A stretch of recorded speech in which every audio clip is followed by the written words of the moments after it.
Okay. Hi, my name is Joanna. I'm the Missions Marketing Director for the Lantern of Saybrook. Welcome back to Joanna's Community Corner.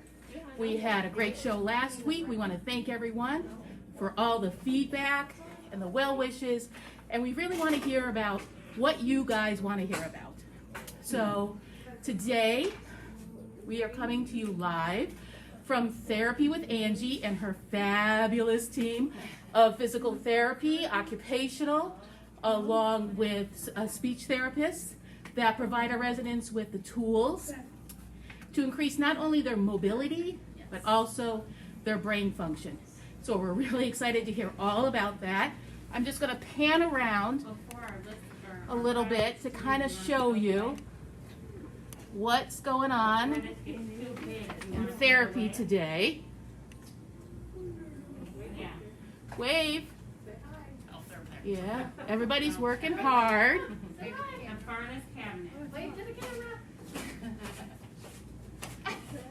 Yeah. She's like, what's that? What's going on? What's happening here? Okay. So first we're going to talk about our Lantern news, and then we're going to get into Angie. So what's happening at Lantern? Well, I want to personally thank our special guest from last week, Jennifer from Harbor Realty. She had some fabulous information. This week at the Lantern, we're focusing on getting the residents outside, getting them some vitamin D, enjoying that sunshine, because it's been a long winter and we have been kept up for a long time. So we're happy to be back outside, enjoying that sunshine. Also this week we did a lot of crafts. We did clay, we did coloring and painting, and a host of other things to help keep our residents active, entertained, and happy.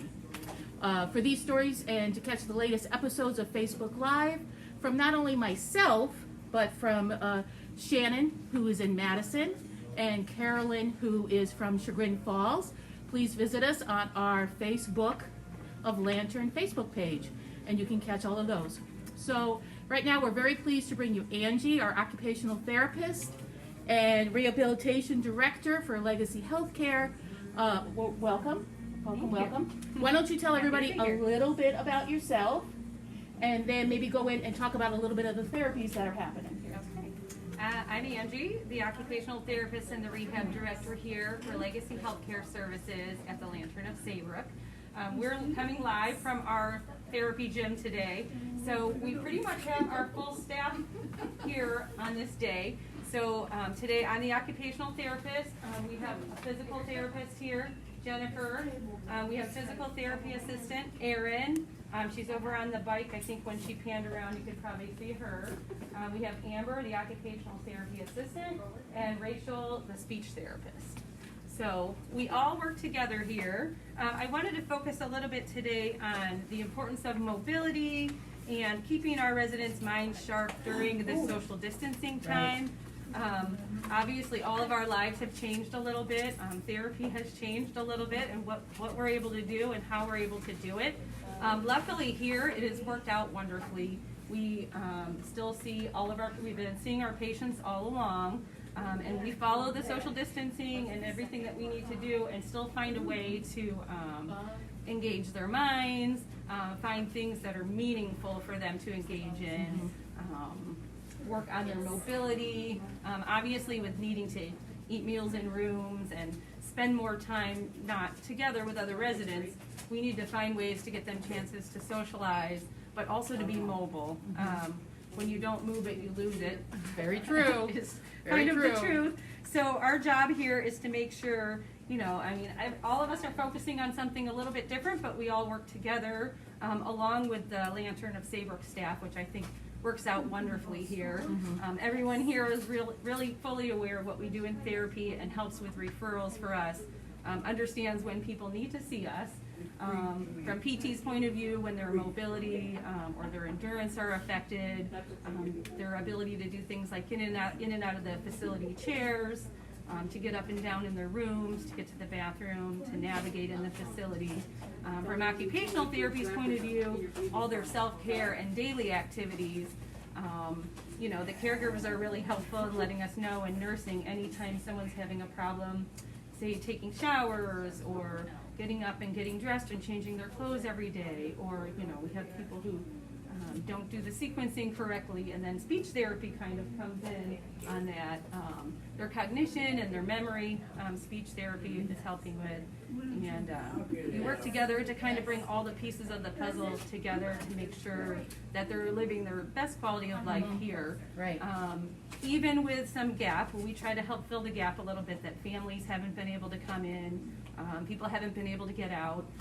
Our regular AL residents and our memory care residents who normally go on outings and are able to go out shopping, some of them aren't able to do those things. So we're trying to bridge the gap and help make sure families understand what they need.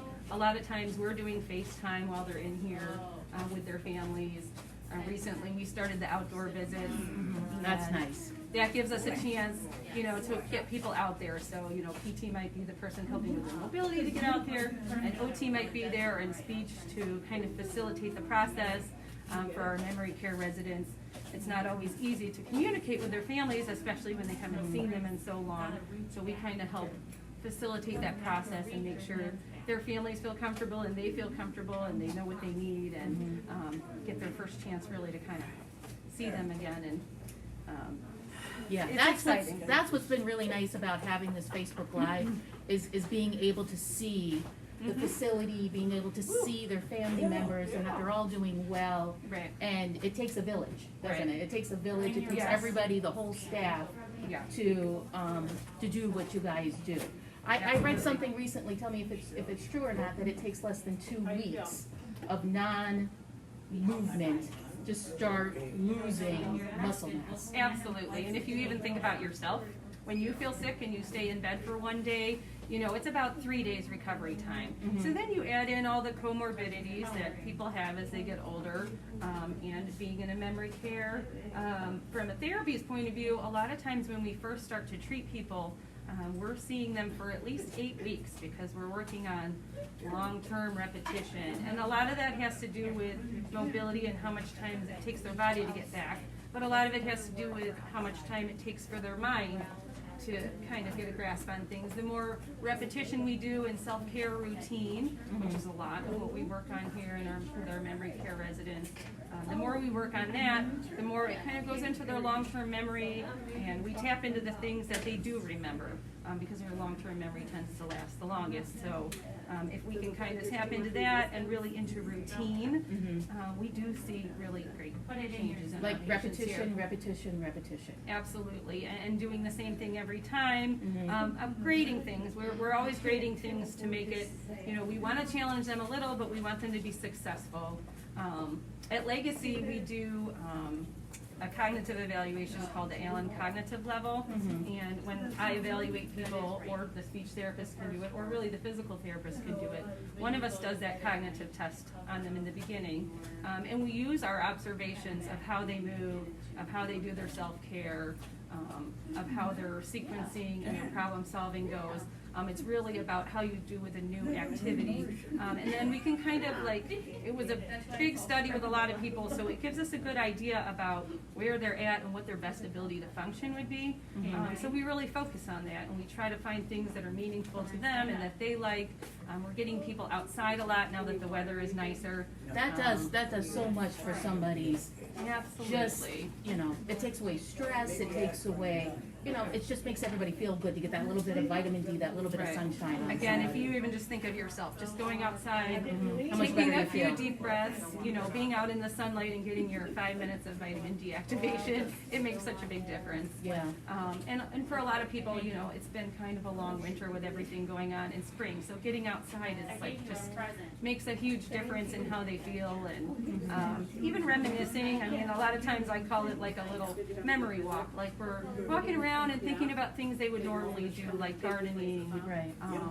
you know, caring for their yards in the spring, looking at the birds. We have a lot of people who are into birds, watching for birds. We have a nature scavenger hunt that's kind of, it's simple, but it gives us a chance to work on memory and everything, and see when we come back in from taking our walk, we'll say, okay, which of these things did you find out there? Nice. You know, Oh, Oh, that's nice. And it's simple things like, Makes it a little did you game. see a squirrel? Did you see a bird? Did you see a cloud? You know, some simple things to kind of engage them. We have strawberry plants out back. It's obviously very nice grounds here to take people outside and be on sidewalks, but also have the opportunity to get up and down from the tables out there, to sit in the shade, to work on something. I have people go out and weed the garden. But The you know what raised though? garden. Everything can make it therapy, but you make it fun. Right.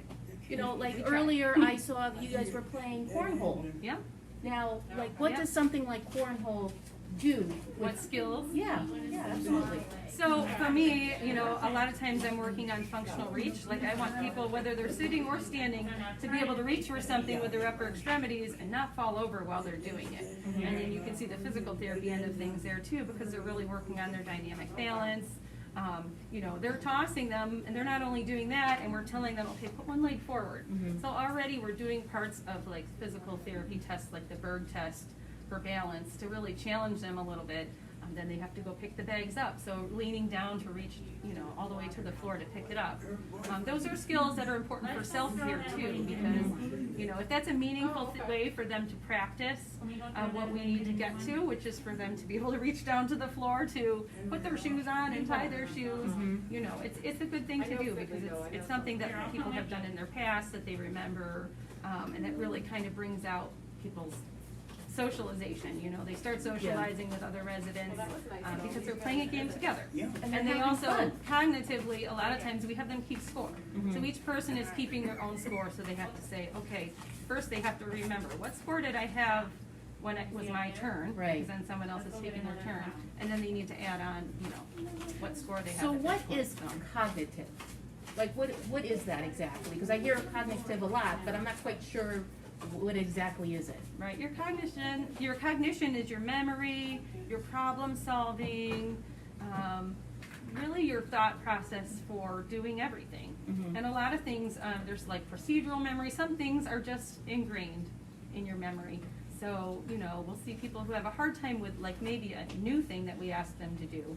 But maybe when we get to brushing teeth and working on that, if we set it up, and we model, we show what we want them to do, that's like something that's easier for them to follow through, because it's something that's like so ingrained in their long-term memory and their procedural memory, things that they've done before. Yes. So we try to tap into that too, because we want them to be as successful as possible at the everyday things. Yeah, because I Because have it's so very important for them to maintain those things, and, you know, all the way down to the base, which is being able to feed yourself, which we work on too. and you wouldn't realize what everything goes into just getting them to scoot, lift. Right, there's already fine motor control and, you know, following a sequence and knowing what you need to do with utensils. Some people hear finger feed, that works too. That's fine. That's fine. Whatever level it takes to get the food to your mouth. And then being able to chew and swallow, and that's kind of where speech therapy comes in.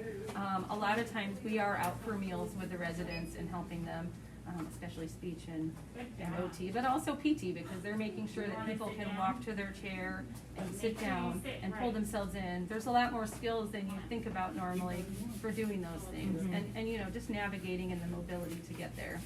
That's what I like about you guys, is that you guys just don't spend your time in here. No. You guys are We aren't out normally all in here. We're in No. here today for this. for but- this, just kind of show everybody what we're doing. But I see you guys out and about a lot. I see Yes. you guys helping feed people and training. You train a lot of the girls, don't you, on proper ways for them to sit and to stand and to, Right. Absolutely, we want the end result to be that the caregivers can follow through with all the things that we come up with. We do the work of finding out, okay, what needs to be worked on and what's the best way for them to do it, what's their best ability to function, what can they do?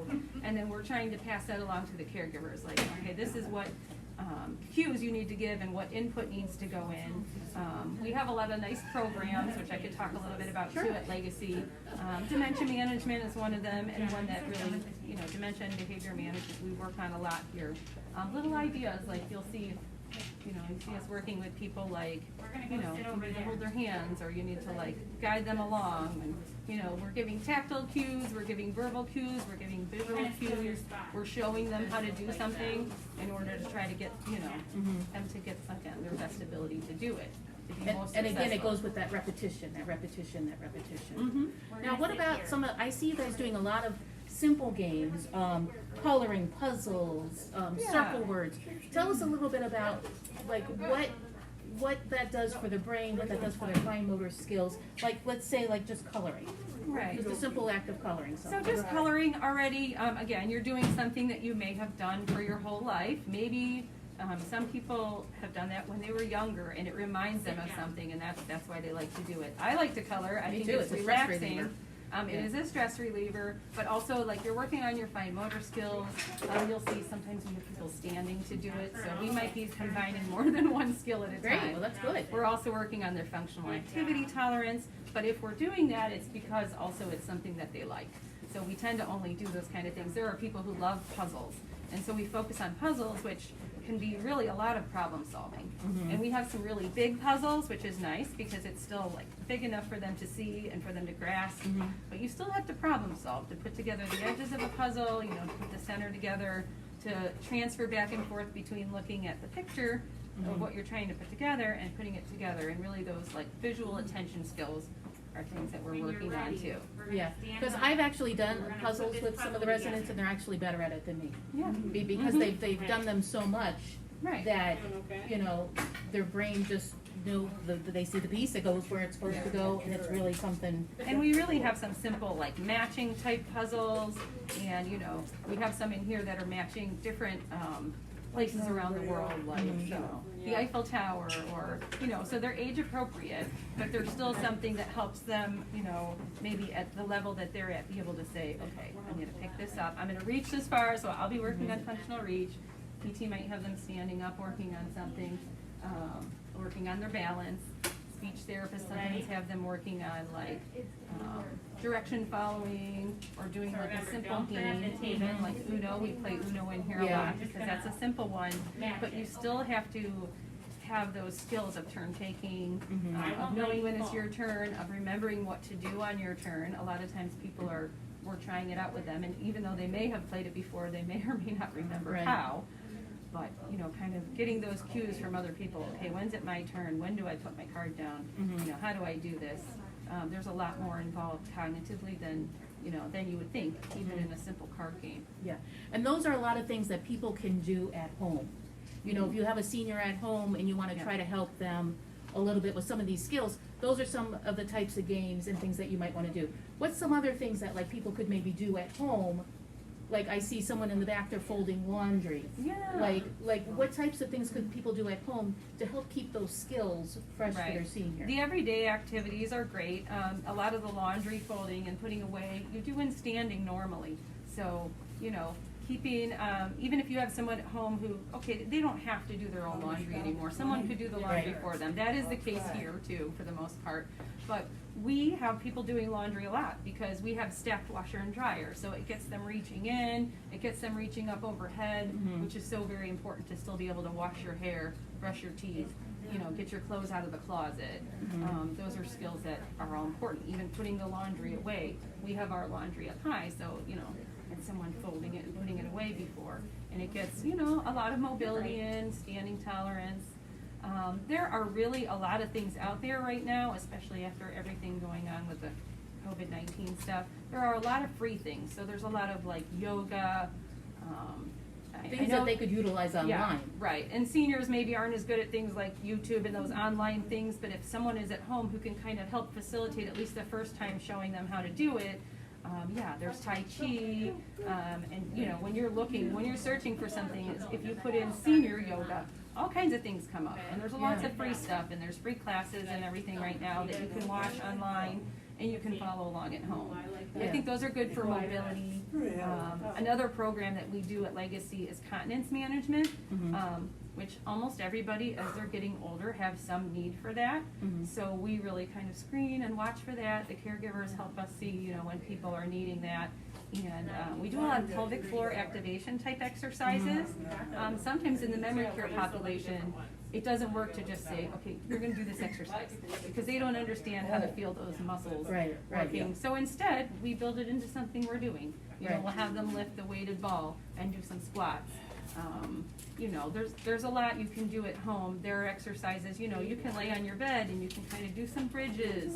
And those are all exercises as long as you're feeling, you know, your belly muscles tighten up and all of your muscles squeezing your bottom together.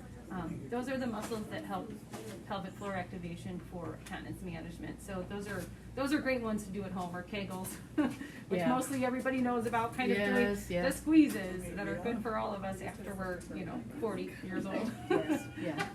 That's the way it goes, gang. That's the way it goes. Yeah. We did a really nice, and you can find it on our Lantern of Saybrook page. We did a really nice workout with the seniors, and you can view that, and you can use some of those exercises on there.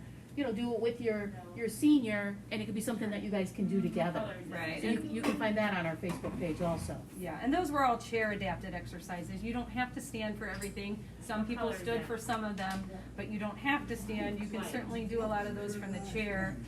You can look up chair yoga. That's another thing. The yoga really kind of gets the core muscles and the pelvic floor activation muscles as well. So there's a lot of those slow, tightening kind of movements that you can do to get some of that into. Yeah, because it really does. The little bit that they do, a little bit is better than nothing. Keep those muscles moving so you don't get that atrophy. And it really is good for mind, body, and soul. It truly is. Now, what about, I've read a lot about reading aloud. What's with reading aloud, or or making sure that your senior's still reading? Yeah, I think reading, or even just doing something new, at some point maybe it doesn't work anymore for people. You know, we have some people here who can read something and know what they're reading, and some who really don't.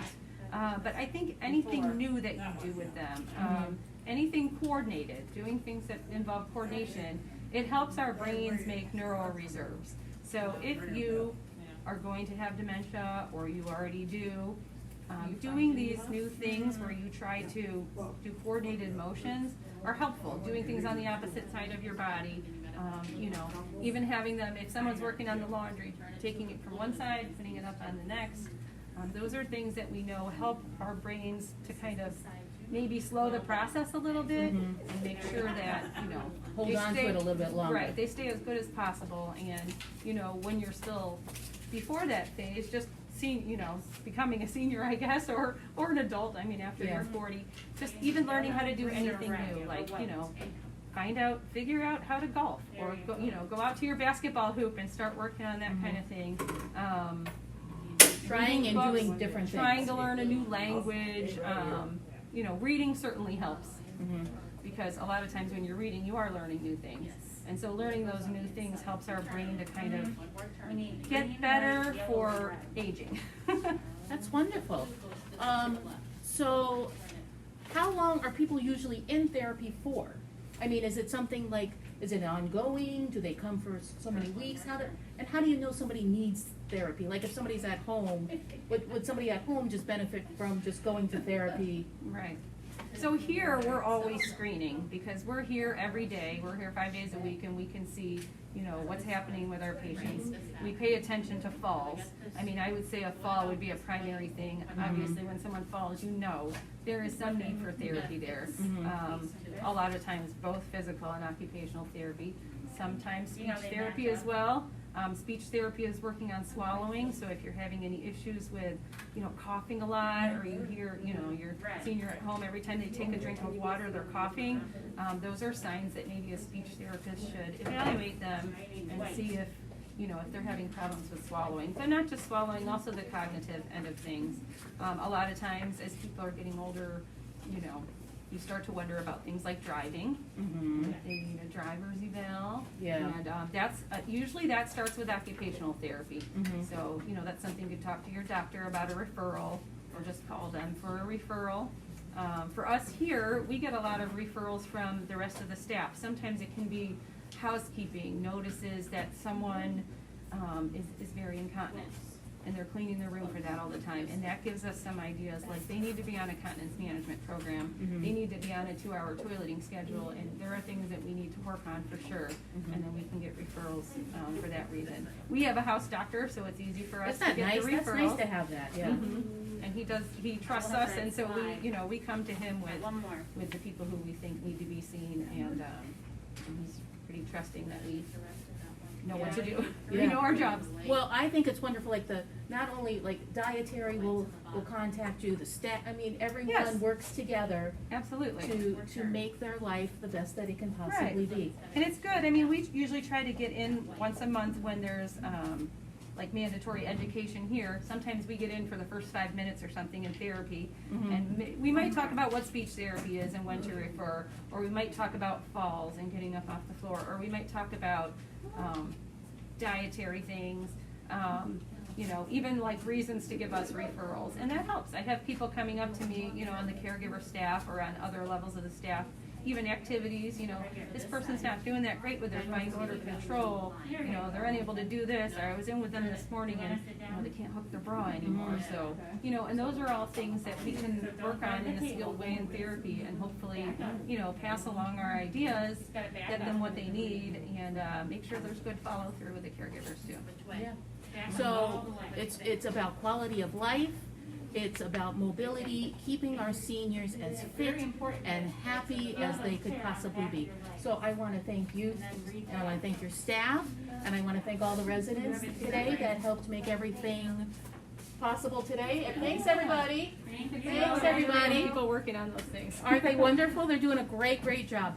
Next week, we are excited to bring you Josh from Vector Security, who wants to show everyone some of their new products that are going to benefit our senior community, which is so important to us. And until then, I'm Joanna, and have a good afternoon and good memories. Goodbye, Bye, everybody. thank you. Bye.